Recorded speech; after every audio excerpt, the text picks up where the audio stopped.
여기 미국 하버드 대학교의 언어학과 교수가 한국이 자신을 고아로 만들었다고 하면서 죽을 때까지 한국의 치부를 드러낼 것이라고 소리쳤다고 합니다. 이 교수는 억지로 끌려가다시피 가게 된 태국의 강연에서 모에 홀린 것 마냥 한국을 찬양하는 태국인들을 보며 충격을 받았다고 하는데요.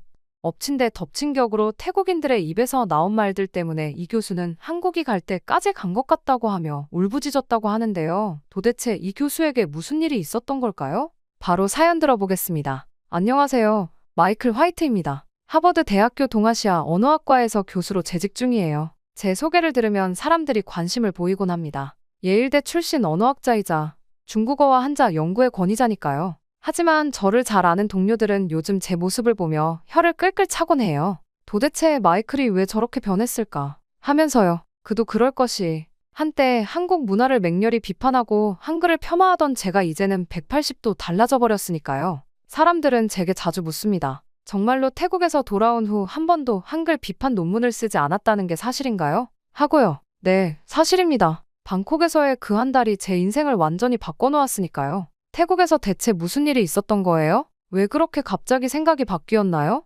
하버드에 한국어학과를 만들자고 제안했다는 게 정말인가요? 이런 질문들을 참 많이도 받았습니다. 하지만 그때마다 저는 한숨을 쉬며 이야기해요. 15년 동안 제 마음속에 쌓아온 벽이 무너지는 걸 직접 겪어보지 않고는 절대 이해할 수 없을 거예요. 이쯤 되면 제가 어떤 경험을 했는지 궁금하실 것 같네요. 어떻게 영어 교사였던 제가 한자 연구에 빠져들었는지, 왜 그토록 한국을 부정했는지, 그리고 방콕에서 무슨 일이 있었는지. 그럼 이제부터 제 이야기를 들려드릴게요. 매년 이맘때면 서울에서의 봄날이 생각나요. 제가 10살 때였을까요? 아버지의 손을 잡고 처음 한국에 도착했던 날이 꼭 떠오르곤 합니다. 마이클, 이제 여기가 우리의 새로운 집이 될 거야. 그때 아버지는 설렘 가득한 목소리로 말씀하셨죠. 당시 예일대 언어학과 교수였던 아버지는 한국의 교육열에 매료되어 과감한 결정을 내리셨어요. 교수직을 그만두고 서울에서 새로운 삶을 시작하기로 한 거죠. 저는 자연스럽게 두 개의 언어 사이를 오가며 자랐습니다. 학교에서는 영어를, 골목에서는 한국어를 쓰며 양쪽 문화를 모두 흡수했어요. 아버지는 평생을 언어교육에 쏟으셨고 수준이 높은 교육을 한다고 강남 어머니들 사이에서 입소문이 난 것이었습니다. 그렇게 학원에서 아버지는 언어학자로서의 전문성을, 어머니는 따뜻한 환대를 담당하셨죠. 특히 어머니표 수제 쿠키는 학원이 열었다 하면 10분 만에 없어질 정도로 학생들이 좋아했습니다. 또 주말이면 우리 가족은 자주 남산타워에 올랐어요. 아버지는 서울 전체를 내려다보며 이곳에 와서 얼마나 행복한지 자주 말씀하셨죠. 저는 그때 타워 전망대에서 비행기를 볼 때마다 나도 크면 세계 여러 나라의 언어를 공부할 거야 라고 다짐했었네요. 그러나 1997년 말 모든 것이 달라지기 시작했습니다. 뉴스에서는 이제 나라가 부도날 것이라면서 소리쳤고 그때의 한국의 분위기는 어수선했습니다. IMF가 터져버린 것이었어요. 달러 가치가 치솟으면서 학원을 다니는 학생 수가 급격히 줄어들었어요. 한 달에 수백 명이던 수강생이 50명 아래로 떨어졌죠. 월세와 강사 월급을 감당하기 힘들어졌습니다. 그때 그 남자가 나타났어요. 박진호라는 사람이었죠. 그는 이웃집에 사는 남자였는데 아버지에게 부동산 투자를 해야 한다고 자꾸만 찾아오기 시작했어요. 화이트 선생님, 제가 좋은 투자처를 알고 있습니다. 지금이야말로 기회예요. 부동산 가격이 폭락했을 때가 투자할 때라고들 하잖아요. 처음엔 의심스러웠지만 그는 매우 설득력 있게 다가왔습니다. 강남의 유명 증권사 이사라며 명함을 내밀었고 여러 번 식사를 하며 신뢰를 쌓았죠. 투자 설명회에 데려간 빌딩들은 실제로 존재했고 계약서도 변호사를 통해 꼼꼼히 검토했다고 하셨어요. 이건 부동산 공동 투자예요. 6개월 후면 원금은 물론 40% 수익까지 보장됩니다. 그렇게 절박한 심정이었던 부모님은 결국 학원 운영 자금은 물론 퇴직금까지 모두 투자하셨습니다. 2억 3천만 원. 당시로서는 어마어마한 금액이었죠. 하지만 약속된 6개월 후 박진호는 흔적도 없이 사라졌습니다. 알고 보니 그가 제시한 계약서는 위조된 것이었고 투자 설명회 때 보여준 빌딩들과는 전혀 관계가 없는 사기였어요. 그는 IMF 시기에 전국을 돌며 수많은 피해자를 만들어낸 조직적 사기단의 일원이었다는 걸 나중에야 알게 됐습니다. 부모님과 저는 진실을 알게 되고 나서 주저하나 눈물을 흘렸어요. 그렇게 저희 가족은 망가지기 시작했습니다. 아버지는 갑자기 건강이 나빠지기 시작하셨어요. 평생 모은 재산을 잃은 것도 힘들었지만 믿었던 사람에게 배신당했다는 사실이 더 큰 상처였나 봅니다. 결국 그해 가을, 아버지는 갑작스러운 뇌출혈로 돌아가셨죠. 그렇게 밤마다 훌쩍이시던 어머니의 모습이 잊히질 않아요. 우울증이 깊어지셨고 결국 아버지를 따라가셨습니다. 저는 20살의 나이에 고아가 됐죠. 한국에서의 달콤했던 추억은 모두 쓴맛으로 변했습니다. 분노와 원망으로 가득 찬 채 전 미국으로 돌아왔어요. 다행히 한국에서 열심히 공부를 했고 제 우수함을 발견한 후원재단에서 후원을 받아 공부를 할 수 있었습니다. 그렇게 하버드에서 박사 과정을 밟으며 영어와 한자의 상관관계에 대한 연구에 매진하게 되었어요. 또한 한국과 관련된 모든 것을 멀리했습니다. 이제는 하버드 동아시아 언어학과 교수가 됐지만 한국어 강의만큼은 완강하게 거절하고 있어요. 그때의 기억이 너무 아프니까요. 마이클 교수님, 태국 출라롱콘 대학에서 특별 강연 요청이 왔습니다. 강연을 할 것이냐고 묻는 동료의 질문에 저는 망설여졌습니다. 스케줄이 정말 바빴지만 왜인지 모르게 태국 강연을 하고 싶다는 생각이 들었거든요. 최근 동남아시아에 불고 있는 한류 열풍을 비판하고 대신 영어, 한자 중심의 언어 교육을 강조할 수 있는 기회라고 생각했거든요. 저는 서랍에서 꺼낸 오래된 가족 사진을 바라보았습니다. 남산타워 앞에서 환하게 웃고 있는 우리 가족. 이제는 가슴 한켠에 아픈 기억으로만 남았네요. 하지만 그때는 몰랐죠. 이 여행이 제 인생을 완전히 바꿔놓으리라는 걸요. 그렇게 수완나푼 공항에 내리자마자 당황스러웠습니다. 태국어와 영어가 병기된 안내판을 기대했는데 거기엔 태국어, 영어, 그리고 한글이 나란히 써있더군요. 신경질적으로 고개를 돌렸지만 시선이 닿는 곳마다 한글이 보였습니다. 면세점의 절반 이상이 한국 화장품 브랜드였고 태국인 직원들은 서툰 한국말로 인사를 건넸죠. 안녕하세요, 어서오세요. 그 어설픈 발음이 귀에 거슬렸어요. 마치 15년 전 우리 학원에서 영어를 배우던 한국 학생들처럼 순간 가슴 한켠이 저며오듯 아팠습니다. 현지 코디네이터 수파폰 씨가 절 맞이했어요. 그녀의 손에 들린 태블릿에서 한국 드라마가 흘러나오고 있었죠. 그것도 한국 드라마인가요? 네, 구름이 피워낸 꽃이에요. 요즘 태국에서 제일 인기 있는 드라마죠. 교수님도 한번 관심 없습니다. 차갑게 잘라 말했어요. 하지만 진짜 충격은 그때부터였습니다. 출라롱콘 대학 학과장으로부터 전화가 왔거든요. 화이트 교수님, 죄송하지만 강연 주제를 좀 수정해 주실 수 있을까요? 사실 우리 학생들 대부분이 제2외국어로 중국어가 아닌 한국어를 선택했거든요. 순간 머리가 지끈거렸습니다. 무슨 말씀이시죠? 제가 준비한 강의는 네, 알고 있습니다. 하지만 현실적으로 우리 학생들에게는 한국어가 더 필요해요. 태국 내 한국 기업들이 많아서 전화를 끊고 미니바에서 위스키를 꺼냈습니다. 한 잔, 두 잔, 술이 들어갈수록 속에서 우라가 치밀어 올랐어요. 한국의 현실을 모르고 그것들을 좋아해주는 태국인들을 보며 너무 답답했기 때문이었습니다. 허상이라고, 다 허상이라고. 그때 창밖을 내다보니 대형 전광판에서 한국 아이돌 뮤직비디오가 흘러나오고 있었죠. 젊은이들이 즐거워하는 모습에 절로 한숨이 나왔습니다. 서랍에서 부모님 사진을 꺼냈어요. 아버지, 어머니, 보고 계신가요? 그들이 바꿔놓은 세상을. 손이 떨려왔습니다. 휴대폰을 켜고 검색창을 열었어요. 한류의 문제점, K 문화의 맹목적 추종, 한국 문화 제국주의. 하지만 검색 결과들은 제 예상과 달랐습니다. 객관적인 연구 자료들, 경제적 파급 효과, 문화 교류의 긍정적 측면, 죄다 좋은 내용으로 도배되어 있었습니다. 생각보다 한국이 이미지 메이킹을 잘한 것 같아서 머리가 복잡해졌어요. 그때 창밖에서 들려오는 한국 노래를 듣고 있자니 불현듯 옛 기억이 떠올랐습니다. 호떡을 건네시던 할머니, 문방구 아저씨, 반찬가게 아주머니. 하지만 곧 그 따뜻한 기억은 박진호의 얼굴로 대체되었죠. 안 돼. 흔들리면 안 돼. 이를 악물었습니다. 내일 강의에서는 반드시 한자 교육의 중요성을 강조하리라 다짐했죠.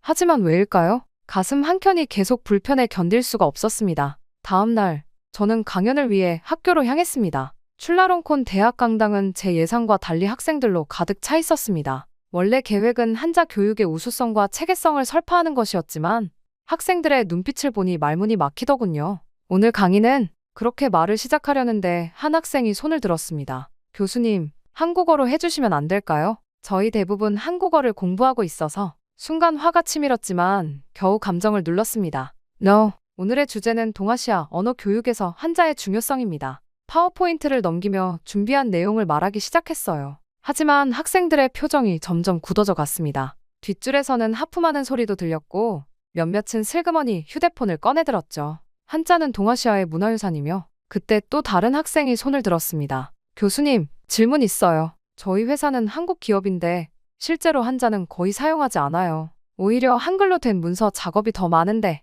왜 굳이 한자를 배워야 하나요? 숨이 막혔습니다. 이건 제가 예상했던 반응이 아니었어요. 준비한 답변들이 모두 허상처럼 느껴졌죠. 강의가 끝난 후 연구실로 쓰라고 배정받은 방에 혼자 앉아 있었어요. 책상 위에는 학생들이 제출한 질문지가 쌓여 있었죠. 한글은 왜 이렇게 과학적으로 만들어졌나요? 세종대왕은 어떤 생각으로 한글을 창제했나요? 한글의 자음과 모음 체계에 대해 더 자세히 알고 싶어요. 한숨이 나왔습니다. 문득 15년 전 아버지가 하셨던 말씀이 떠올랐어요. 마이클, 언어학자는 항상 열린 마음을 가져야 한다. 선입견은 가장 큰 적이지. 손 떨리는 손으로 노트북을 열었습니다. 검색창에 한글의 제자 원리를 입력했어요. 그리고 그날 밤 처음으로 한글의 과학성을 진지하게 들여다보기 시작했습니다. 자음은 발음기관의 모양을 본떴다. 모음은 하늘, 땅, 사람을 상징한다. 단순하면서도 조직적인 체계. 중얼거리며 자료들을 찾아보았지만 부정할 수 없는 사실들이 계속해서 제 눈앞에 펼쳐졌습니다.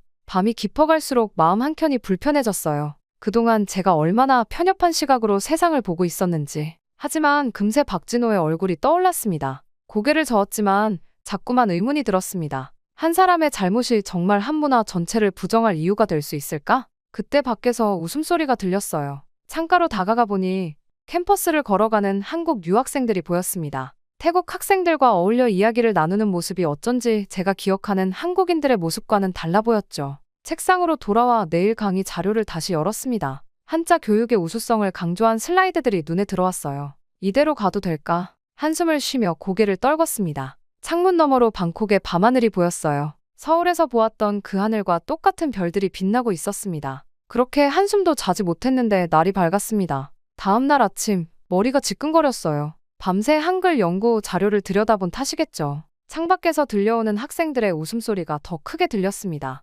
교수님, 잠시 실례해도 될까요? 노크 소리와 함께 수파폰 씨가 들어왔습니다. 그녀의 손에는 도시락 통이 들려 있었죠. 우리 학생들이 준비한 건데 혹시 드셔보실래요? 한국 유학생들이 만든 김밥이에요. 순간 가슴이 덜컥했습니다. 15년 전 어머니가 학원생들을 위해 쿠키를 구우시던 모습이 떠올랐거든요. 사양하겠습니다. 차갑게 대답했지만 수파폰 씨는 물러서지 않았어요. 교수님, 어제 강의, 사실 학생들이 많이 실망했어요. 우리가 기대했던 건 뭘 기대했다는 겁니까? 내가 한국 문화를 찬양하길 바랐나요? 목소리가 날카로워졌습니다. 수파폰 씨는 잠시 침묵했다가 조심스럽게 말을 이어갔어요. 아니요, 다만 교수님의 객관적인 시각을 듣고 싶었을 뿐이에요. 하버드에 저명한 언어학자로서 그 말에 제가 할 말을 잃었습니다. 객관적인 시각이라? 과연 내가 객관적이었던가? 이거 한 번만 봐주시면 안 될까요? 그녀는 태블릿을 내밀었습니다. 화면에는 한 학생의 에세이가 띄워져 있었어요. 나는 왜 한국어를 배우는가?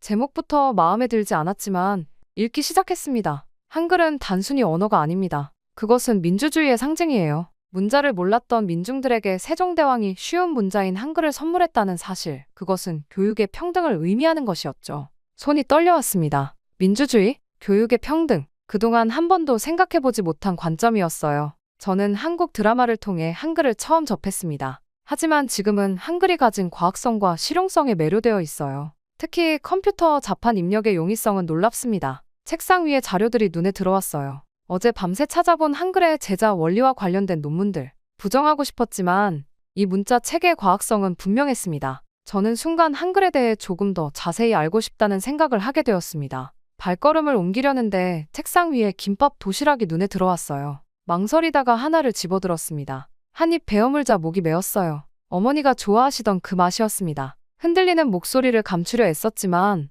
눈가가 뜨거워지는 건 어쩔 수 없었습니다. 창밖에서는 여전히 학생들의 웃음소리가 들려왔어요. 문득 저도 모르게 생각했습니다. 아버지, 어머니, 제가 뭔가를 잘못 보고 있었던 걸까요? 그렇게 제가 도서관에서 마주한 자료들은 충격적이었습니다. 한글의 창제 원리에 대한 언어학적 분석, 문자학적 가치, 컴퓨터 언어와의 호환성까지 언어학자로서 부정할 수 없는 사실들이 차곡차곡 쌓여 있었죠. 말도 안 돼. 한글의 자음 체계를 분석한 논문을 읽으며 중얼거렸습니다. 각 자음이 발음기관의 모양을 본떴다는 사실은 알고 있었지만 이렇게 체계적일 줄은 몰랐어요. 교수님, 이것도 한번 보세요. 수파폰 씨가 건넨 것은 최근 유네스코에서 발간한 보고서였습니다. 세계 문자 체계의 현대적 활용성 연구. 한글은 최상위 등급을 받았더군요. 하지만 이건 반박하려 했지만 목소리가 흐려졌습니다. 제가 그토록 강조하던 한자의 가치는 어디에 있는 걸까요? 문득 어제 학생이 했던 질문이 떠올랐어요. 실제 업무에서 한자는 거의 사용하지 않는데 왜 배워야 하나요? 그때 도서관 창밖에서 소란스러운 소리가 들렸습니다. 교수님, 큰일 났어요. 수파폰 씨가 급하게 달려왔어요. 무슨 일입니까? 한국인 유학생이 쓰러졌대요. 심각한 상황은 아닌데 과로 때문인 것 같아요. 발걸음을 옮기려다 멈칫했습니다. 한국 학생이라니 가야 하나? 말아야 하나? 교수님, 수파폰 씨의 눈빛에 이끌려 결국 보건실로 향했어요. 죄송합니다. 제가 너무 무리를 했나 봐요. 보건실 침대에 누운 학생이 쑥스러운 듯 웃었습니다. 김민수, 어제 제 강의에서 졸았던 바로 그 학생이었죠. 왜 이렇게 무리를 한 거죠? 네, 수업 들으랴, 아르바이트 하랴. 요즘 한국에서 부모님께 송금이 잘 안 돼서요. 순간 가슴이 철렁했습니다. 한국에서 무슨 일이라도. 아니요, 그냥 일시적인 해외 송금 제한이에요. IMF 때처럼 심각한 건 아니라고 하더라고요. IMF 때처럼. 그 말에 온몸이 굳어버렸습니다. 너 IMF를 알아? 네? 아, 저희 아버지가 그때 회사를 다 날리셨대요. 사기를 당하셨다고. 숨이 막혀왔습니다. 이건 우연일까요? 그래서 어떻게 됐어? 그때 저는 떨리는 목소리로 물었습니다. 많이 힘드셨죠? 하지만 다시 시작하셨어요. 처음엔 포장마차부터. 이제는 작은 식당도 하시고. 그때의 일을 교훈 삼아 더 열심히 사신다고. 귓가에서 윙 소리가 났습니다. 15년 전 그날의 기억이 스쳐갔어요. 절망에 빠진 아버지, 한국을 원망하던 어머니, 그리고 분노로 가득 찬 저의 모습. 저기, 교수님, 괜찮으세요? 민수의 목소리가 희미하게 들렸습니다. 아, 그래. 그런데 너는 왜 그렇게 열심히 하니? 꿈이 있거든요. 나중에 국제학교를 세우는 게 목표예요. 한국어랑 영어를 가르치는 교수님처럼요. 교수님처럼. 그 말이 가슴을 찔렀습니다. 전 정말 그런 자격이 있을까요? 누군가를 가르칠 자격이. 그날 밤 그렇게 머리가 지끈거리는 상태로 호텔로 돌아와 거울을 바라봤습니다. 거기 비친 제 모습은 마치 15년 전에 멈춰버린 것만 같았어요. 분노와 원망 속에 갇혀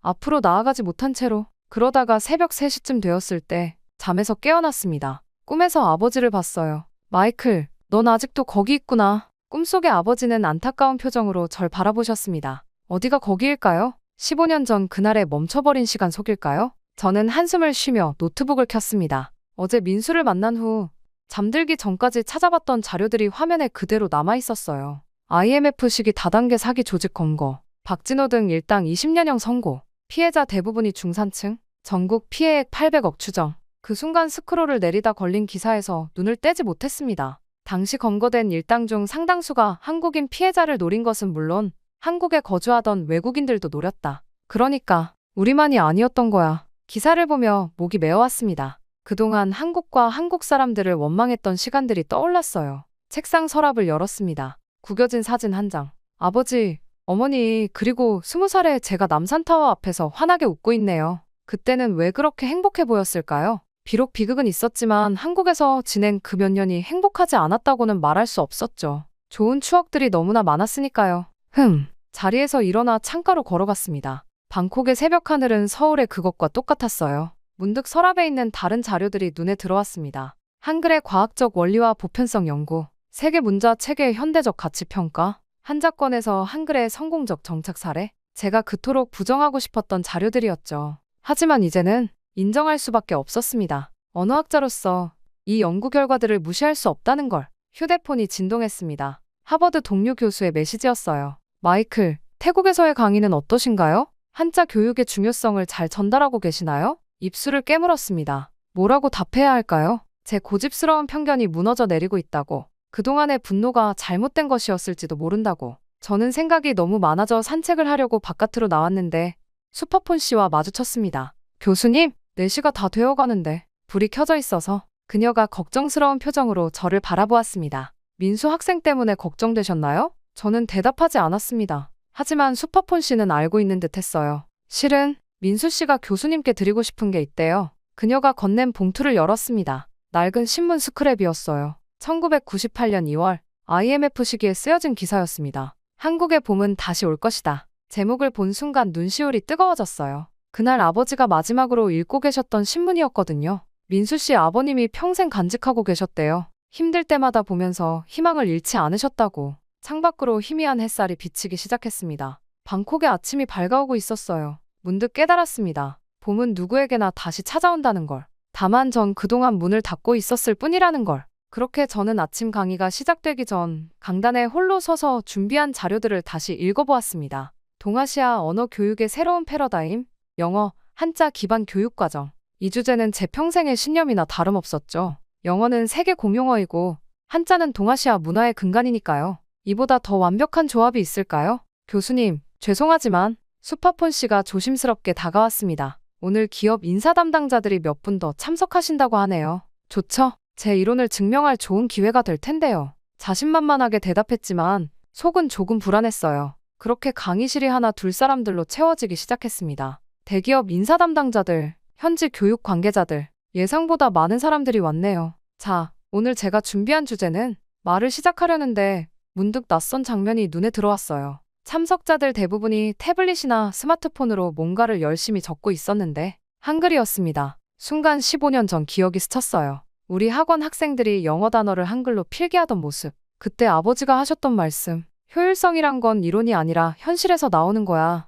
마이클, 고개를 절레절레 저었습니다. 지금은 그런 생각을 할 때가 아니에요. 영어는 이미 세계 공용어로 자리 잡았고 한자는 수천 년간 동아시아에 발표를 이어갔지만 청중들의 반응이 심상치 않았어요. 특히 기업 인사 담당자들이 서로 눈치를 주고받는 게 보였습니다. 질문 있으신가요? 마침내 한 인사 담당자가 손을 들었어요. 교수님, 이론적으로는 좋은 말씀입니다. 하지만 현실적으로 우리 회사만 해도 한국 본사와의 소통이 전부 한글로 이루어져요. 이메일, 보고서, 화상회의까지 다른 담당자도 거들었습니다. 게다가 한글이 디지털 환경에서 갖는 장점이 순간 목구멍이 막히는 듯 했어요. 이건 제가 예상한 반응이 아니었습니다. 그래도 한자의 문화적 가치와 말꼬리가 자꾸 흐려졌어요. 청중석에서는 작은 한숨소리가 들렸고 몇몇은 노트북을 덮기 시작했습니다. 강의가 끝나고 텅 빈 강의실에 혼자 남았어요. 책상 위에는 참석자들이 남긴 피드백 용지가 수북이 쌓여 있었죠. 현실과 동떨어진 이론적 접근, 실무에서의 적용 가능성 결여, 디지털 시대에 맞지 않는 창밖으로 방콕의 오후 햇살이 들어왔습니다. 어쩐지 머리가 지끈거렸어요. 아버지, 제가 뭘 놓치고 있는 걸까요? 그때 휴대폰이 울렸습니다. 하버드 동료 교수였어요. 마이클, 강의는 잘 진행되고 있나요? 받고 싶지 않았지만 손가락이 저절로 움직였습니다. 글쎄, 난 확신했던 게 흔들리고 있어. 책상 위에 쌓인 피드백 용지들이 자꾸 신경 쓰였습니다. 특히 반복적으로 등장하는 디지털 환경이란 단어가요. 교수님, 수파폰 씨가 저녁 식사를 들고 왔습니다. 아직도 정리 중이세요? 대답 대신 한숨만 나왔어요. 오늘 강의는 완전한 실패였습니다. 제 이론이 현실과 동떨어져 있다는 걸 적나라하게 보여준 시간이었죠. 저기, 이거 한번 보시겠어요? 수파폰 씨가 태블릿을 건넸습니다. 현지 대기업의 업무용 메신저 화면이었어요. 이게 뭔가요? 우리 회사가 실제로 쓰는 커뮤니케이션 툴이에요. 보세요. 영어는 공식 지시사항에만 쓰이고 한자는 전문 용어 정도. 그런데 실무자들끼리는 대부분 말끝을 흐렸지만 봐도 알 수 있었습니다. 대화의 90% 이상이 한글로 이루어지고 있었어요. 그래서 뭐라는 겁니까? 제 이론이 틀렸다고요? 날카롭게 말했지만 수파폰 씨는 침착하게 대답했습니다. 틀렸다기보다는 좀 더 넓은 시각이 필요할 것 같아요. 교수님, 이건 제가 정리한 통계인데 그녀가 보여준 자료를 보고 놀랐습니다. 태국 내 주요 기업들의 언어 사용 현황이었어요. 말문이 막혔습니다. 한자는 통계에도 없었어요. 기타에 포함된 정도. 실제로 한자는 거의 쓰이지 않아요. 중국과 거래할 때 빼고는. 수파폰 씨의 말이 계속됐지만 제 머릿속은 이미 15년 전으로 돌아가 있었습니다. 마이클, 이론과 현실은 다를 수 있어. 그때 아버지의 말씀이 떠올랐어요. 우리가 해야 할 일은 현실을 무시하는 게 아니라 그것을 이해하고 받아들이는 거야. 창밖은 어느새 어두워져 있었습니다. 밤이 깊어갔지만 저는 자료를 찾는 손을 멈출 수 없었어요. 이상하게도 화가 나지는 않았습니다. 오히려 궁금했어요. 제가 그동안 보지 못했던 것들이 궁금해졌다고 할까요? 이런 게 있었다니. 키보드 입력 속도 비교 연구를 보며 중얼거렸습니다. 한글이 가진 장점들이 차곡차곡 쌓여갔어요. 하지만 인정하고 싶진 않았습니다. 아니야, 분명 뭔가 다른 설명이 있을 거야. 이를 악물었습니다. 아직은 제 이론을 포기할 수 없었으니까요. 그렇게 다음날 아침이 되었고 수업 준비를 하다가 우연히 옛날 자료를 발견했습니다. 15년 전 우리 영어학원의 교재였어요. 이게 왜 여기에? 첫 페이지를 넘기자 아버지의 메모가 나왔습니다. 학생들의 필기 습관 분석, 한글로 영어 발음을 적는 경향이 강함, 이를 활용한 교수법 개발 필요? 순간 머리가 울렸어요. 그때 아버지는 이미 알고 계셨던 걸까요? 한글이 가진 특별한 가치를. 교수님, 민수가 강의실 문을 조심스레 두드렸습니다. 저 어제 말씀하신 자료 가져왔어요. 뭔데? 제가 현재 일하는 회사의 업무 보고서예요. 영어, 중국어, 한국어 버전을 비교해 볼 수 있게. 자료를 펼쳐보니 같은 내용이 3가지 언어로 작성되어 있었어요. 영어 버전은 공식적이고 딱딱했고 중국어 버전은 한자어가 가득했죠. 그런데 한글 버전은 묘하게 달랐습니다. 문득 우리 학원이 떠올랐어요. 학생들이 교재 여백에 빼곡히 한글로 필기를 하던 모습. 그때는 그게 잘못된 습관이라고 생각했는데. 그런데 교수님, 왜 그렇게 한자에 집착하시는 거예요? 민수의 질문에 숨이 막혔습니다. 저도 잘 몰랐으니까요. 정말로 한자가 좋아서였을까요? 아니면 한국을 피하고 싶어서? 도망치듯 강의실을 나왔습니다. 그렇게 캠퍼스를 걷는데 곳곳에서 한글이 보였어요. 학생들의 노트북 화면에서, 휴대폰 메시지에서, 심지어 도서관 안내판에서도 문득 발걸음을 멈췄습니다. 한 학생이 벤치에 앉아 한국 드라마를 보고 있었어요. 자막 없이도 내용을 이해하는 듯했죠. 네, 이제 한국어가 더 편해요. 영어보다도. 그 말을 듣는데 갑자기 아버지의 마지막 모습이 떠올랐어요. 쓰러지시기 직전 아버지가 하신 말씀. 마이클, 우리가 가르친 건 단순히 언어가 아니었어. 그들의 생각을 이해하고 우리의 생각을 전하는 방법을 가르친 거야. 어쩌면 제가 한자에 집착했던 건 도망치기 위해서였을까요? 분노를 숨기기 위해서였을까요? 해가 저물어갔습니다. 캠퍼스의 마지막 수업을 마치고 나오는 학생들 사이로 한국어와 태국어, 영어가 뒤섞인 대화가 들려왔어요. 그들에겐 자연스러운 일상인데 왜 전 그동안 이걸 거부했을까요? 저는 할 수 없이 다음 날은 휴강을 냈습니다. 머릿속이 너무 복잡했거든요. 저는 말없이 침대에 누워 천장을 바라보았어요. 태국에 오기 전 하버드 동료들과 나눈 대화가 떠올랐습니다. 마이클, 당신의 한자 연구는 훌륭해요. 하지만 가끔 느끼는 게 뭔가 도망치는 것 같달까? 그때는 화를 냈었죠. 하지만 이제는 그들의 말이 맞았는지도 모르겠어요. 책상 위에는 어제 민수가 가져다준 업무 보고서가 놓여 있었습니다. 세 개의 언어로 쓰인 같은 내용. 다시 한번 자세히 읽어보았어요. 영어 버전은 격식 있고 전문적이었지만 딱딱했고 한자로 쓰인 부분은 고전적인 느낌이 강했어요. 그런데 한글로 쓰인 부분은 마치 살아있는 것처럼 자연스러웠습니다. 아버지도 이걸 보셨던 걸까? 문득 아버지의 메모가 떠올랐어요. 학생들의 필기 습관 분석, 한글의 특성을 활용한 교수법. 그렇게 며칠이 지났습니다. 약속된 강의 스케줄도 어느덧 끝나가고 있었죠. 강의실로 향하는 발걸음이 평소보다 무거웠어요. 어젯밤 휴대폰으로 찍은 사진을 다시 한번 확인했습니다. 화이트 어학원 1997년 여름 캠프라고 쓰인 전단지. 민수의 아버지가 보내주신 거예요. 제자였다는 말이 믿기지 않았지만 전단지 구석에 적힌 아버지의 메모는 분명했습니다. 영어는 도구일 뿐이다. 우리가 진정 가르쳐야 할 것은 나머지는 찢어져서 읽을 수 없었어요. 오늘은 제가 준비한 강의가 있습니다. 강단에 선 저를 학생들이 의아한 눈으로 바라봤어요. 평소에 자신만만한 태도가 아니었으니까요. 칠판에 천천히 썼습니다. 언어의 진정한 의미. 15년 전 제 아버지는 이런 말씀을 하셨어요. 목소리가 살짝 떨렸지만 이번엔 감정을 숨기려 하지 않았습니다. 영어는 도구일 뿐이다. 그 뒷부분이 뭐였을지 여러분은 아시나요? 교실이 조용해졌어요. 우리가 진정 가르쳐야 할 것은 서로를 이해하는 방법이다. 그게 아버지의 교육 철학이었습니다. PPT를 켰습니다. 더 이상 영어, 한자 교육의 우수성을 강조하는 내용이 아니었어요. 대신 실제 기업들의 언어 사용 현황과 강문자 체계의 특성, 그리고 그것들이 어떻게 조화를 이루는지를 보여주는 자료들이었죠. 제가 그동안 고집했던 이론은 잠시 말을 멈추고 깊은 숨을 들이쉬었습니다. 편견이었습니다. 어쩌면 도망이었을지도 모르죠. 학생들의 눈빛이 달라지는 게 느껴졌어요. 영어는 세계 공용어로서 중요합니다. 한자는 동양 문화의 뿌리이고요. 하지만 말을 이으려는데 목이 메어왔습니다. 하지만 한글은 그 둘을 이어주는 다리가 될 수 있습니다. 처음으로 떳떳하게 한글이란 단어를 말했어요. 더 이상 피하지 않고 부정하지 않고 말이죠. 이제는 인정할 수밖에 없었거든요. 한글을 받아들여야 한다는 사실을 말입니다. 강의가 끝나고 수파폰 씨가 다가왔습니다. 교수님, 처음으로 진짜 교수님의 이야기를 들은 것 같아요.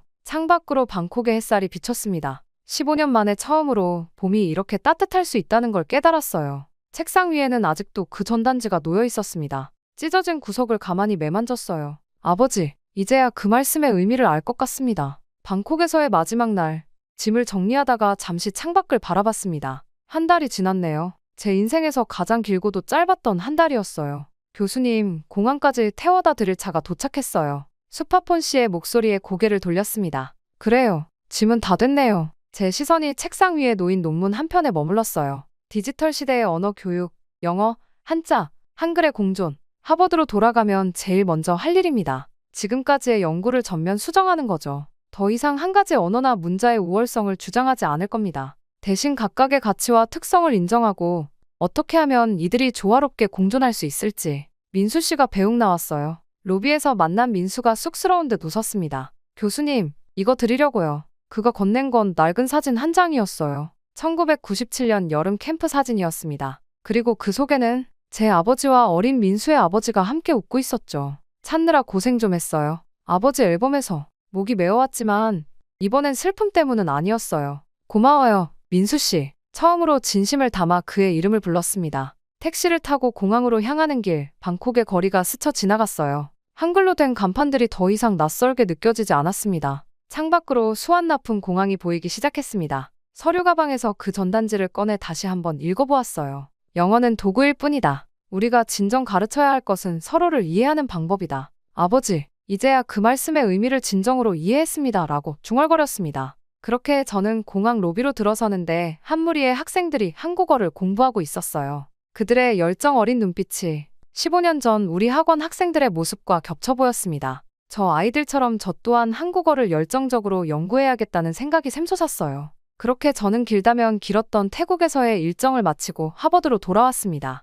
연구실 창가에 앉아 지난 태국에서의 시간을 되돌아보니 방콕에서의 한 달이 제게 남긴 것은 단순한 깨달음이 아니었어요. 그건 이해였습니다. 인간은 누구나 상처받을 수 있다는 것. 하지만 그 상처를 어떻게 대하느냐에 따라 인생이 달라진다는 것. 민수의 아버지는 IMF의 상처를 딛고 작은 포장마차에서 다시 시작했고 수많은 한국인들도 각자의 방식으로 그 시간을 이겨냈죠. 편견이라는 것도 이해했습니다. 제가 그토록 매달렸던 한자는 도피처였을 뿐이에요. 한글을 부정한 것도 영어만을 고집한 것도 모두 상처받은 마음이 만든 방어벽이었죠. 무엇보다 언어에 대해 새롭게 이해하게 되었습니다. 언어는 단순한 의사소통의 도구가 아니에요. 그것은 문화이고 역사이며 사람들의 삶 그 자체입니다. 한글이 디지털 시대에 적합한 것은 단순한 우연이 아니었어요. 그것은 과학적 원리로 만들어진 문자가 시대의 변화에 자연스럽게 적응한 결과였죠. 이제는 압니다. 제가 잃어버린 것은 단순히 재산이 아니었다는 것을. 저는 편견이라는 벽 뒤에 숨어 세상을 이해할 수 있는 기회를 스스로 차단했던 거예요. 저는 하버드의 한국어 수업을 개설하기 위한 준비를 시작했습니다. 물론 하버드 안에서 한국어 수업을 개설하기 위해서는 이 수업이 학생들에게 도움이 될 것이라는 근거를 확실하게 증명해내야겠지만 저는 하버드의 강의실에서 한국어에 대해 교육할 수 있는 그날까지 최선을 다할 것이라고 다짐했습니다. 한국이 제게 가르쳐준 가장 큰 교훈은 어쩌면 아버지가 늘 말씀하시던 그 가르침과 같은 것인지도 모르겠습니다. 언어는 도구일 뿐이다. 우리가 진정으로 가르쳐야 할 것은 서로를 이해하는 방법이다. 이제는 그 말씀의 의미를 온전히 이해합니다. 하버드 한국어학과의 첫 학기가 시작되는 오늘, 저는 단순한 언어 교수가 아닌 이해와 소통의 다리가 되고자 합니다. 그리고 마지막으로 가장 중요한 것을 이해했습니다. 봄은 누구에게나 다시 찾아온다는 것을. 다만 그 봄을 맞이할 준비가 되어 있어야 한다는 것을. 제 이야기는 여기까지입니다. 긴 이야기를 끝까지 들어주신 모든 분들께 감사하다는 말씀드리고 싶습니다. 그리고 저같이 어떠한 계기로 한국을 멀리하게 된 사람들이 주변에 있다면 제 사연을 꼭 들려주셨으면 좋겠습니다. 감사합니다. 안녕하세요. 감동저장소입니다.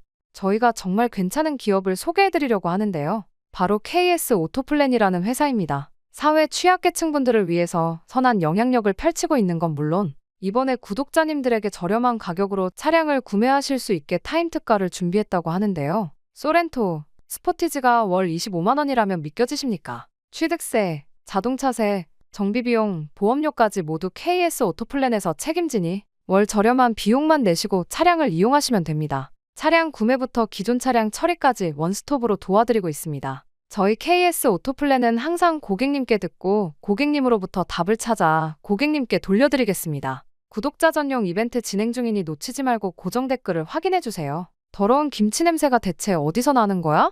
야, 너희 할아버지 조센증이라며? 너희 나라로 꺼져. 여기 집에서 자신의 과거를 떠올리며 괴로워하고 있는 한 일본인 남성이 있습니다. 한국인 할아버지를 둔 이 남성은 그 누구보다 한국을 증오하고 있다고 하는데요. 하지만 이 남성은 아내와 함께 한 음식을 맛보게 되고 먹자마자 눈물을 흘리며 한국으로 향하게 됩니다. 대체 이 남성이 맛본 음식은 무엇일까요? 안녕하세요. 저는 일본 도쿄에 위치한 평범한 회사를 다니고 있는 다카시라고 합니다. 직장에서도 친구들 사이에서도 모나지 않고 평범한 성격으로 두루두루 잘 지내왔죠. 하지만 이런 저에게는 비밀이 하나 있습니다. 바로 한국을 너무나도 싫어한다는 것이죠. 어릴 적부터 저는 제 안에 한국인의 피를 증오했습니다. 거울을 볼 때마다 한국인을 닮은 듯한 제 눈매가 싫었고 다른 일본인들보다 약간 까무잡잡한 피부도 싫었죠.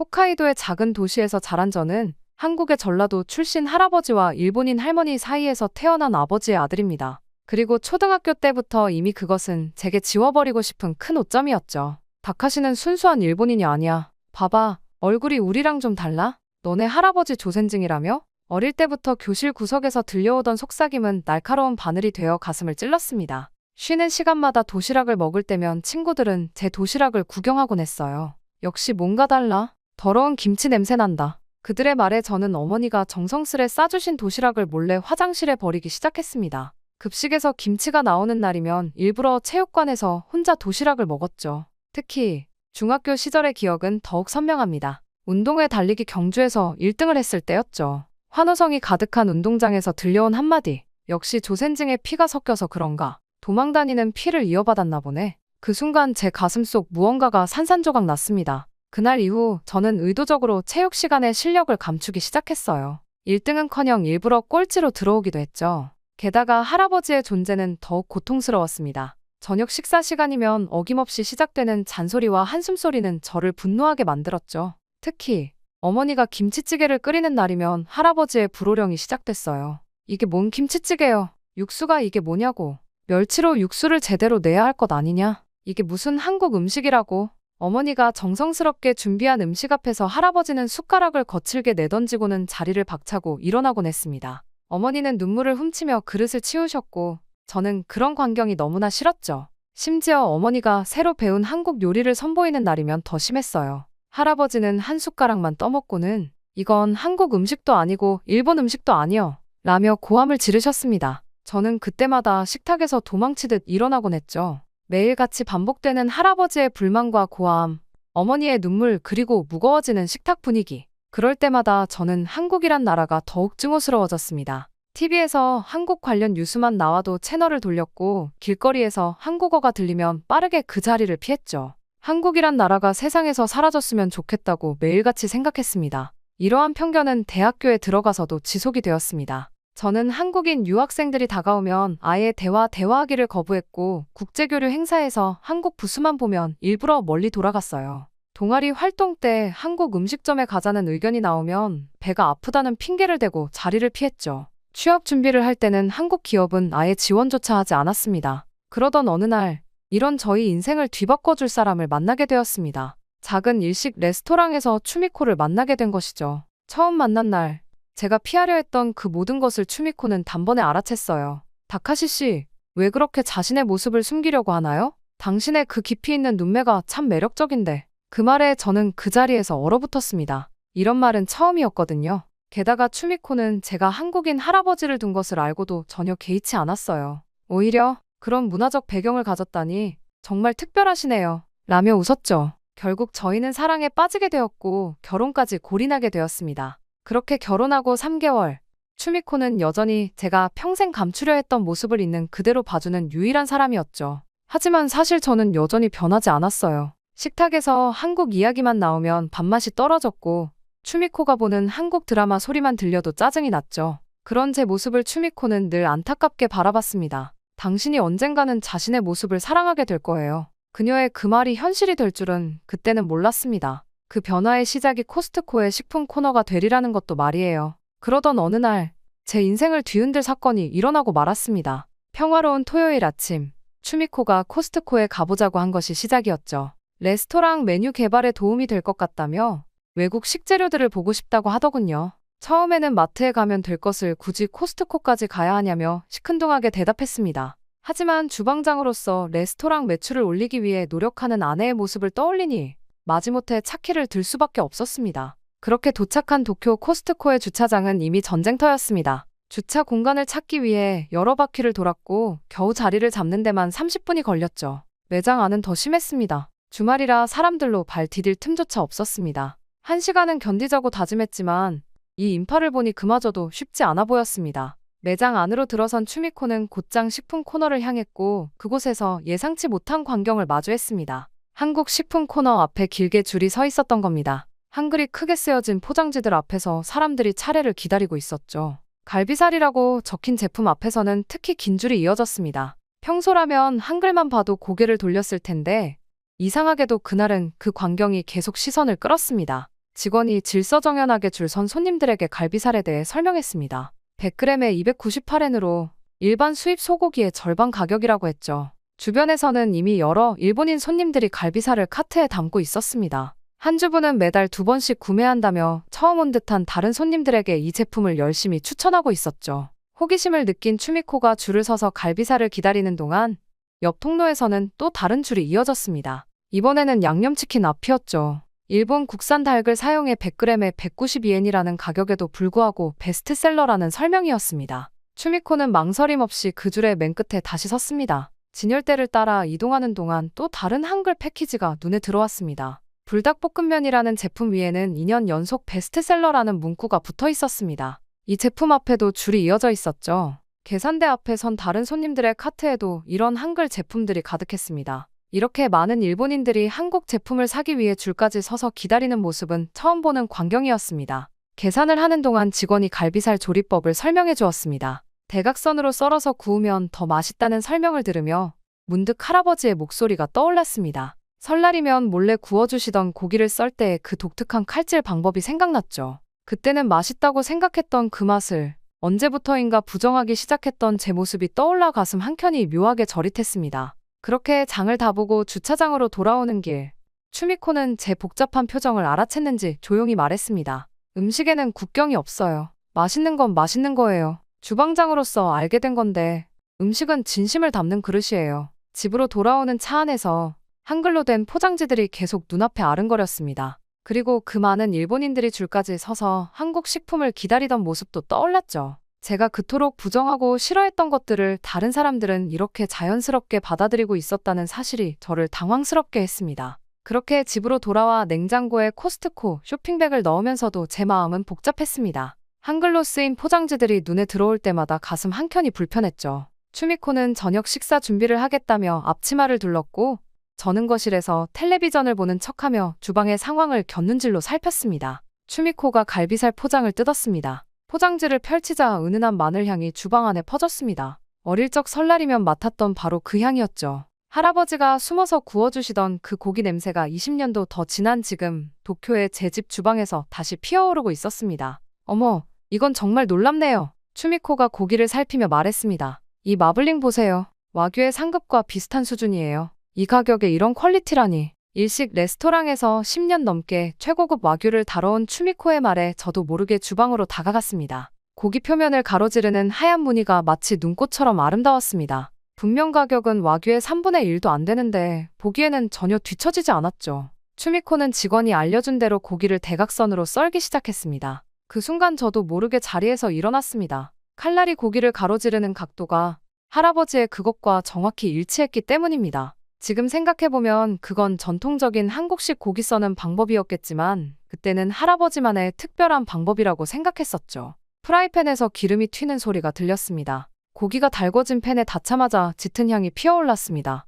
와규를 구울 때와는 전혀 다른 향이었죠. 마늘과 간장이 섞인 듯한 그러면서도 깊이 있는 향기가 주방을 가득 채웠습니다. 그리고 마침내 첫 접시가 식탁에 올랐습니다. 노릇하게 구워진 갈비살 위로 파가 뿌려져 있었습니다. 젓가락을 들기도 전에 추미코가 먼저 한 점을 집어먹었고 곧이어 놀란 목소리가 터져나왔습니다. 믿을 수가 없어요. 이건 최고급 와규와도 견줄만해요. 와규는 부드럽기만 한데 이 갈비살은 부드러우면서도 깊이 있는 맛이 있어요. 레스토랑에서 이런 맛을 내려면 일주일은 숙성시켜야 하는데 저는 추미코를 따라 조심스럽게 젓가락을 들었습니다. 한 점을 입에 넣는 순간 오랫동안 잊고 있었던 맛이 혀끝을 강타했습니다. 부드러운 육질은 분명 최고급 와규와 비슷했지만 맛은 완전히 달랐습니다. 은은한 마늘향, 적당한 감칠맛, 그리고 무엇보다 고기 본연의 풍미가 살아있었죠. 와규의 단조로운 부드러움과는 비교도 할 수 없는 다채로운 맛이었습니다. 이제 알겠어요. 추미코가 두 번째 조각을 집으며 말했습니다.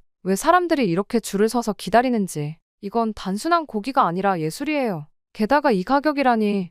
레스토랑에서 와규를 쓰는 것보다 이걸 쓰는 게 더 나을 것 같아요. 결국 그날 밤 우리는 양념치킨도 데워보기로 했습니다. 전자레인지에 데우는 동안에도 달콤한 향이 가득했지만 첫맛은 조금 실망스러웠습니다. 양념은 겉돌기만 하는 것 같았고 속은 심심했죠. 하지만 추미코는 남은 치킨을 다시 포장해 냉장고에 넣었습니다. 다음 날에 다시 먹어보자고 하더군요. 그리고 다음 날 기적 같은 일이 일어났습니다. 하루 숙성된 치킨의 맛이 완전히 달라져 있었던 겁니다. 양념이 속살까지 스며들어 짠맛은 줄고 달달한 맛이 올라왔습니다. 치킨과 소스가 완벽하게 조화를 이루고 있었죠. 이러한 맛에 감탄한 저희는 용기를 내어 불닭볶음면도 끓여보았습니다. 2년 연속 베스트셀러라는 말이 자꾸 맴돌았거든요. 뜨거운 물에 면을 익히고 마지막으로 소스를 부었을 때 저희는 조금 걱정했죠. 너무 매워 보였거든요. 이걸 정말 먹어도 되는 걸까요? 그러다 걱정스러운 표정으로 불닭볶음면을 바라보던 추미코가 먼저 한 젓가락을 들었습니다. 그러곤 곧바로 어머나 하며 달려가 물을 마셨죠. 저는 그 모습을 보고도 호기심을 이기지 못하고 한 입을 먹었습니다. 순간 입안이 불타올랐습니다. 이런 매운맛은 처음이었죠. 혀가 얼얼하고 눈물이 차올랐습니다. 하지만 이상하게도 다음 젓가락이 자꾸 면을 향했습니다. 매워서 숨을 헐떡이면서도 계속 먹고 싶어지는 독특한 중독성이 있었습니다. 여보, 저도 한 젓가락만 더. 물을 마시고 돌아온 추미코도 다시 젓가락을 들었습니다. 이마에는 땀이 맺히고 코는 흘렀지만 우리는 그렇게 한 젓가락 또 한 젓가락 면을 먹어갔습니다. 그러다 문득 깨달았죠. 왜 이 면이 2년 동안이나 베스트셀러로 남았는지를. 이런 맛은 분명 처음이었습니다. 일본의 어떤 라면과도 비교할 수 없는 독특한 매력이었죠. 결국 우리는 그날 저녁 면 한 봉지를 깨끗이 비웠습니다. 식탁에는 빨간 국물 자국과 비어있는 컵라면, 용기, 그리고 물이 담긴 컵들만이 남았죠. 입술은 얼얼했지만 묘한 성취감이 밀려왔습니다. 마치 무언가를 정복한 것 같은 기분이었달까요?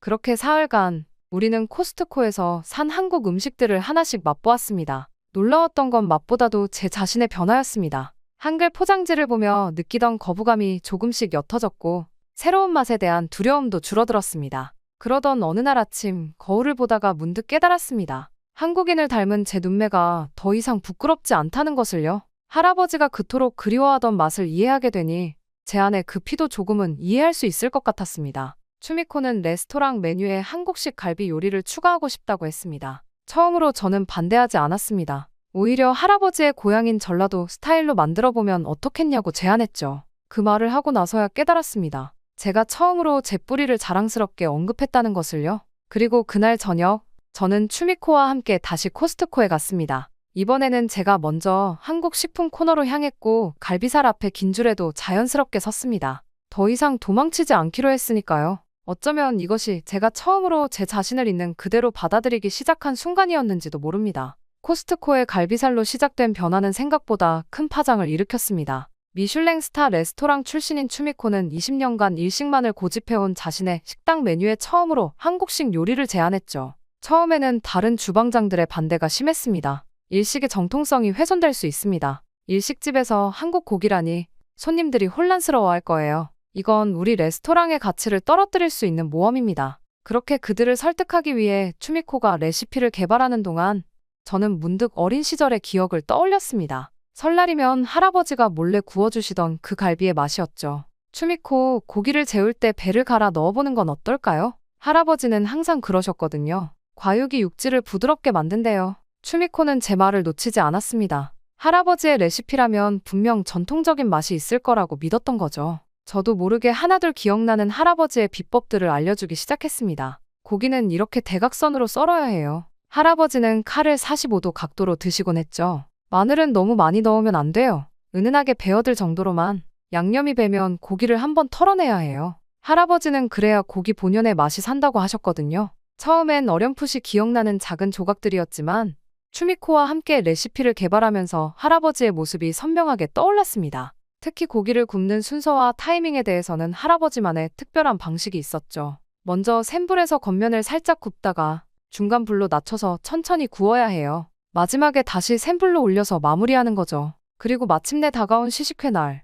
추미코는 제가 알려준 대로 갈비를 구웠습니다. 와규의 3분의 1 가격인데도 뒤지지 않는 품질, 게다가 일본의 어느 고기에서도 맛볼 수 없는 특별한 풍미가 살아났죠. 시식회에서 이 갈비살의 맛을 본 오너 셰프는 곧바로 메뉴 추가를 결정했습니다. 그렇게 한국식 명품 갈비 정식은 출시된 첫 주부터 반응이 폭발적이었습니다. 일식 전문점에서 선보이는 한국식 갈비라는 파격적인 시도가 미식가들의 호기심을 자극했고 SNS에서는 연일 인증샷이 올라왔죠. 특히 가격 대비 맛과 양에 대한 평가는 기대 이상이었습니다. 와규와는 전혀 다른 새로운 차원의 맛이네요. 이 가격에 이런 퀄리티라니 믿을 수 없습니다. 한식과 일식의 장점만을 살린 완벽한 조화예요. 결국 한 달 만에 예약 대기자가 200명을 넘어섰고 매출은 전년 대비 150% 증가했습니다. 도쿄의 유명 맛집 블로거들이 앞다투어 방문했고 식당은 각종 맛집 랭킹의 상위권에 올랐죠. 주말이면 예약을 하지 못한 손님들이 2시간씩 줄을 서서 기다리는 광경이 펼쳐졌습니다. 여러 일식당들이 한국식 갈비를 메뉴에 추가하려 했지만 아무도 추미코의 맛을 따라가지 못했습니다. 추미코의 섬세한 칼솜씨와 할아버지의 비법이 만나 탄생한 특별한 맛이었기 때문이죠. 결국 스이쇼는 일본 최초의 성공적인 한일 퓨전 고급 레스토랑이라는 새로운 역사를 쓰게 되었습니다. 일본 최고의 요리 잡지와의 인터뷰에서 추미코는 이렇게 말했습니다. 남편의 할아버지께서 전해주신 전통 레시피와 제가 가진 일식의 기술이 만나 새로운 맛이 탄생했어요. 이게 바로 음식이 가진 매력이 아닐까요? 서로 다른 문화가 만나 더 특별한 것이 되는 한 달에 한 번 추미코는 새로운 한국 메뉴를 선보였습니다. 그때마다 저는 할아버지의 기억을 더듬어 조언을 했고 그것은 항상 적중했죠. 양념치킨 덮밥, 불닭 파스타, 김치 리조또까지 매번 새로운 메뉴들은 항상 화제가 되었고 곧 추미코의 가게는 혁신적인 한일 퓨전의 성지로 불리게 되었습니다. 하지만 가장 큰 변화는 저에게 일어났습니다. 저의 일상이 점점 바뀌기 시작했거든요. 한국 기업과의 협업 프로젝트가 있다고 하면 제가 먼저 손을 들었고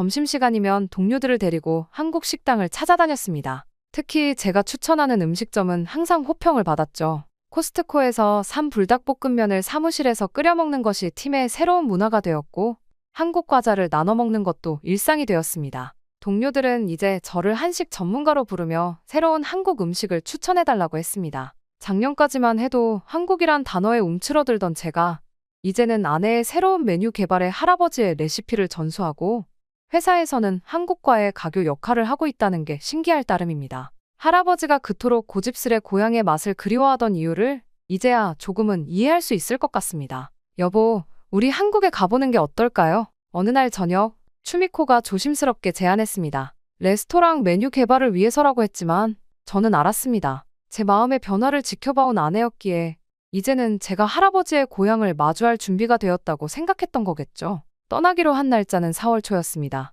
벚꽃이 만개하는 시기라고 했어요. 일정을 짜면서 처음으로 할아버지의 고향을 검색해 보았습니다. 전라도. 그동안 단순히 지명으로만 알고 있었던 그곳의 사진들을 보며 가슴이 뭉클해졌어요. 푸른 산과 들, 구불구불한 시골길, 오래된 장터의 모습. 할아버지가 젊었을 때 보았을 풍경이 이랬을까요? 비행기에서 내려 첫 발을 디딘 인천공항. 처음 마주한 한국은 제가 상상했던 것과는 달랐습니다. 현대적이면서도 전통이 살아있는 공간이었죠. 한글로 가득한 공간 속에서 이상하리만큼 편안함이 밀려왔어요. 공항 면세점에서 본 화장품 매장들의 화려함과 세련됨에 추미코는 연신 감탄했습니다. 서울에서 전라도로 향하는 KTX는 또 다른 놀라움이었어요. 일본의 신칸센만큼이나 빠르고 편안했죠. 창밖으로 스쳐 지나가는 도시들과 농촌 풍경을 보며 생각에 잠겼습니다. 어린 시절, 운동회에서 달리기로 1등을 했을 때 들었던 그 말들이 떠올랐어요. 역시 조센증에 피가 섞여서 그런가. 그때는 그 말이 칭찬인지 비난인지조차 구분하지 못했던 제가 떠올랐습니다. 전라도의 작은 도시에 도착했을 때는 이미 늦은 오후였어요. 저희는 근처 불고기집으로 들어갔습니다. 할아버지가 한국의 소고기는 세상에서 제일 맛있어 라고 하시던 말씀이 떠올랐죠. 저기 보세요, 다카시 씨. 고기를 이렇게 얇게 썰어서 준비하네요. 추미코가 주방을 가리켰어요. 숯불 위에서 지글지글 구워지는 고기의 향이 코끝을 자극했습니다. 불고기와 함께 나온 반찬들의 가짓수에 놀랐죠. 된장찌개, 파절이, 상추쌈, 마늘종 무침 하나하나가 정성스러워 보였어요. 아이고, 젓가락질이 서툴러 보이네요. 이렇게 드셔보세요. 옆 테이블에 아주머니가 다가오셔서 직접 상추쌈을 싸주셨습니다. 고기를 상추에 얹고 쌈장을 살짝 바른 다음 마늘과 함께 먹으니 입안 가득 새로운 맛이 퍼졌어요. 우리 며느리도 처음엔 이렇게 어색했었어요. 근데 지금은 나보다 더 잘 싸요. 아주머니의 따뜻한 말씀에 긴장이 풀렸습니다. 여보, 우리 레스토랑에도 이런 메뉴를 넣어보면 어떨까요? 추미코의 눈이 반짝였습니다. 저희 가게 특제 소스예요. 가져가서 드셔보세요. 계산할 때 주인 아주머니가 종이백을 건네주셨어요. 거절하려 했지만 멀리서 온 손님한테 성의 표시? 라며 한사코 들려주셨죠. 일본에선 상상하기 힘든 일이었어요. 골목길로 접어들자 한 할머니가 대문 앞에서 호박을 썰고 계셨습니다. 저희를 보시더니 어디서 오셨어요? 라고 물으셨죠. 서툰 한국어로 대화를 나누다 보니 어느새 할머니 댁 마당에 앉아 수박을 먹고 있었어요. 요즘 젊은 사람들은 이웃이랑 인사도 잘 안 해. 그래도 이렇게 멀리서 온 손님들이랑 이야기하니 좋네. 할머니의 말씀에 마음이 따뜻해졌습니다. 시장 골목으로 가는 길에 우연히 들른 떡집에서는 주인 아저씨가 갓 만든 호떡을 하나 더 넣어주셨어요. 첫 손님이라 서비스예요. 라며 환하게 웃으시는 모습에서 할아버지가 떠올랐습니다. 시장 안 콩나물국밥 전문점을 찾아 들어갔을 때는 이미 해가 저물어가고 있었죠. 문을 열자 수증기 가득한 창문 너머로 보글보글 끓어오르는 솥들이 보였어요. 가게 안은 옛날 그대로의 모습을 간직하고 있었습니다. 낡은 나무 식탁, 벽에 걸린 바랜 사진들, 구석에서 돌아가는 골동품 같은 선풍기까지.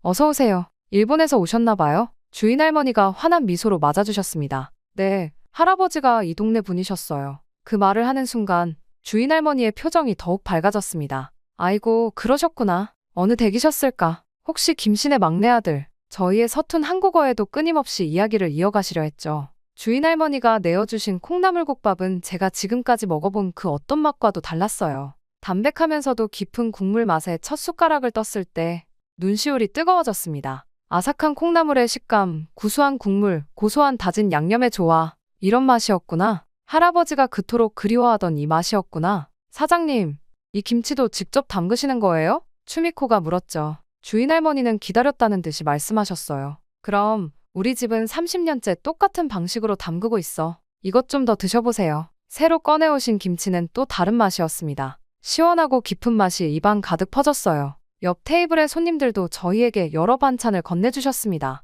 이것도 맛있으니까 드셔보세요. 이렇게 비벼 드셔보세요. 서로 모르는 사이임에도 마치 오랜 이웃처럼 대해주시는 모습에 가슴이 뭉클했어요. 주인 할머니는 덤으로 수제비도 넣어주셨죠. 멀리서 왔으니 배부르게 먹고 가라. 며 건네주신 그 마음이 진심으로 감사했습니다. 추미코는 말없이 제 어깨를 감싸 안았어요. 아내는 알고 있었을 거예요. 이 여행이 저에게 단순한 맛집 탐방이 아니라는 걸. 제가 오랫동안 부정해왔던 제 자신의 일부를 마주하는 순간이라는 걸 말이죠. 다음에는 할아버님과 함께 와야겠네요. 추미코의 말에 저는 고개를 끄덕였습니다. 이제는 말할 수 있을 것 같았어요. 제가 누구이고 어디에서 왔는지 더 이상 숨기지 않아도 된다는 걸 이제야 깨달았습니다. 식사를 마치고 밤거리를 걸으며 저는 할아버지께 전화를 드렸어요. 골목길 어디선가 누군가의 집에서 흘러나오는 트로트 음악이 저녁 공기를 타고 들려왔습니다. 할아버지, 지금 어디 계신지 아세요? 할아버지가 어렸을 때 뛰어다니셨던 그 골목길이에요. 다음에는 꼭 같이 와요.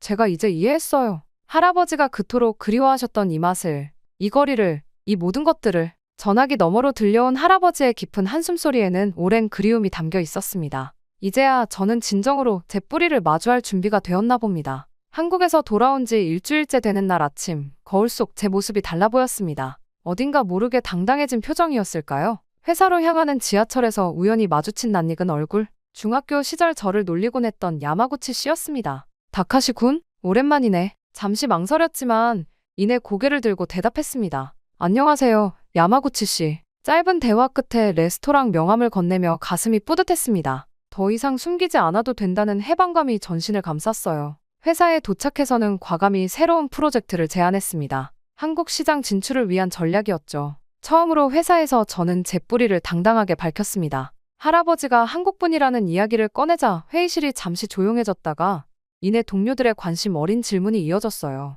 한국 음식과 문화에 대한 궁금증을 풀어주다 보니 어느새 제가 팀의 중심이 되어 있었습니다. 퇴근 후 들른 아내의 레스토랑. 입구에는 새로 추가된 메뉴판이 걸려 있었습니다. 오늘의 특선 전라도식 불고기. 주방에서는 추미코가 바쁘게 움직이고 있었어요. 불고기의 인기가 예상을 뛰어넘었다는 소식을 전해주었습니다. 주방 한켠에서는 새로 채용한 한국인 요리사가 김치를 담그고 있었어요. 전라도 출신인 그녀는 할아버지의 고향 이야기를 들은 후 더욱 정성스럽게 요리를 가르쳐 주었습니다. 된장찌개의 숨은 맛을 내는 비법, 나물을 무치는 순서, 김치를 담그는 과정까지 모든 것이 하나의 예술 같았어요. 주말이면 할아버지를 모시고 레스토랑에 들렀습니다. 할아버지는 주방을 들여다보시며 이것저것 조언해 주셨어요. 때로는 쓴소리도 하셨지만 그 말씀 하나하나가 이제는 귀중하게 들렸습니다. 이제 내가 내 고향 음식을 이렇게 이어가는구나. 할아버지의 눈시울이 붉어졌어요. 그동안 제가 얼마나 할아버지의 마음을 몰랐었는지 새삼 깨달았습니다. 레스토랑은 점점 더 입소문이 나기 시작했습니다. 일본에서는 맛볼 수 없는 독특한 한식의 맛을 찾아 멀리서도 손님들이 찾아왔어요.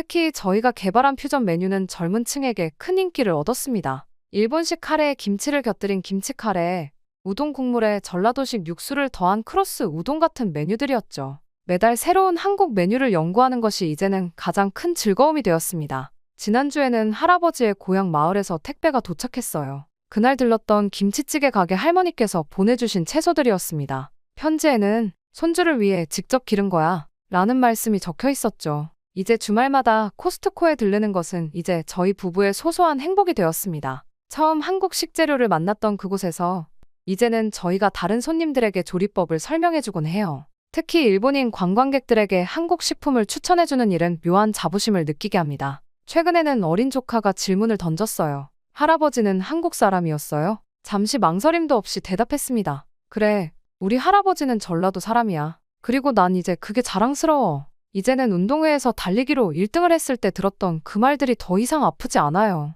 오히려 그때의 기억이 제게 더 큰 힘이 되어주었다는 걸 깨달았습니다. 회사에서도 이제 한국 관련 프로젝트는 자연스럽게 제가 맡게 되었어요. 지난주에는 서울지사와 화상회의를 하면서 처음으로 한국어로 인사를 건넸습니다. 서툰 발음이었지만 화면 너머 한국 동료들의 환한 미소를 보며 더 열심히 공부해야겠다고 다짐했어요. 이제 한 달에 한 번은 꼭 할아버지와 함께 식사를 합니다. 할아버지는 레스토랑에 오실 때마다 전라도 음식에 대한 추억을 들려주세요. 그 이야기들이 이제는 새로운 메뉴의 영감이 되었습니다. 어머니도 이제는 할아버지와 함께 주방에 들어가 요리를 배우곤 해요. 추미코는 최근 한국어 학원에 등록했습니다. 다음번 한국 방문 때는 현지 시장에서 직접 식재료를 고르며 대화를 나누고 싶다고 했어요. 저도 틈틈이 한국어를 공부하고 있습니다. 할아버지의 고향 사투리는 아직도 어렵지만 그 말투에 담긴 정겨움은 이제 충분히 느낄 수 있습니다. 우리 레스토랑은 이제 단순한 식당이 아닌 문화의 가교가 되어가고 있습니다. 음식을 통해 서로를 이해하고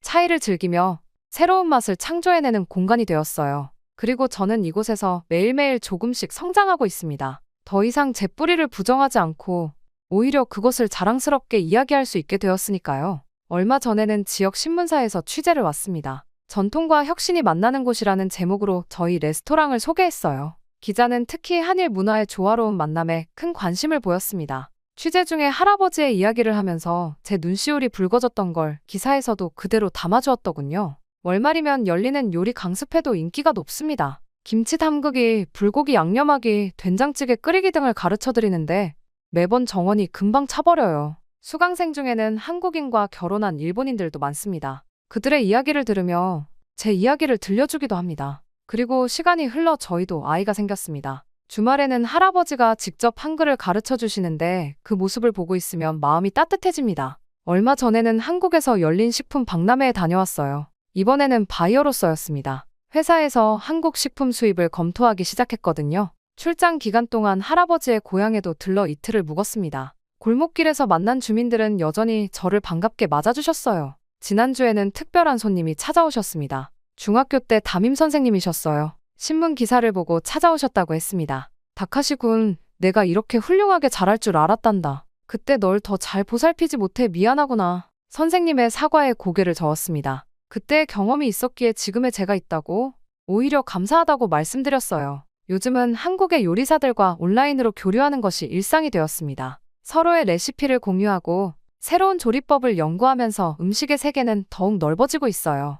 곧 한국의 유명 셰프와 협업하여 팝업 레스토랑도 열 예정입니다. 추미코는 최근 한국 요리 자격증에 도전하겠다고 선언했어요. 전통 한식의 기본을 제대로 배워야 새로운 퓨전 요리도 만들 수 있다는 게 그녀의 생각입니다. 저는 그런 아내가 자랑스럽습니다. 가을에는 할아버지와 함께 한국을 다시 방문하기로 했어요. 이번에는 할아버지의 초등학교도 찾아가 보려고 합니다. 그곳에서 할아버지가 들려주실 이야기들이 벌써부터 기대됩니다. 더 이상 제 정체성을 숨기지 않게 된 지금 삶은 더욱 풍요로워졌습니다. 한국과 일본 두 나라의 문화가 제 안에서 조화롭게 어우러지고 있어요. 그리고 이제는 그것이 약점이 아닌 저만의 특별한 강점이 되었다는 것을 깨달았습니다. 맛의 여정은 계속됩니다. 이제는 제가 먼저 손을 내밀어 다른 이들을 초대하고 있어요. 서로 다른 문화가 만나 새로운 맛을 만들어내는 것처럼 우리의 차이도 결국 더 풍성한 조화를 이룰 수 있다는 걸 믿습니다. 오늘도 레스토랑 창너머로 석양이 깊어갑니다. 주방에서는 된장찌개 냄새가 고소하게 피어오르고